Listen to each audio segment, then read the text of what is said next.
театре Карима Тинчурина сегодня премьера. Первая любовь по пьесе драматурга Ильгама Гали.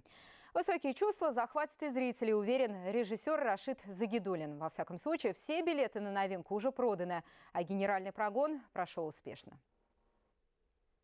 2 месяца изнурительных репетиций и, наконец, премьера. На сцене как опытные профессионалы, так и те, кто делает первые шаги на театральных подмостках. «Первая любовь» – это комедия, которая рассказывает о любви двух молодых сердец, о старшем поколении и о волшебстве, которое всегда незримо присутствует в обыденной жизни. Это комедия нравоучительная с элементами волшебства. Мы так ее назвали в жанре, потому что здесь присутствует тут 6 персонажей, как бы бытовые персонажи, а один персонаж волшебный, некий посланец сверху, который помогает влюбленным совершать свои дела.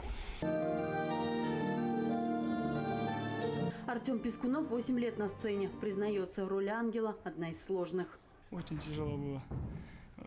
Очень тяжело, потому что, понимаете, артист такое существо. Он ниоткуда же не берет из космоса свои персонажи. Он все персонажи берет с улицы, из наблюдений своих.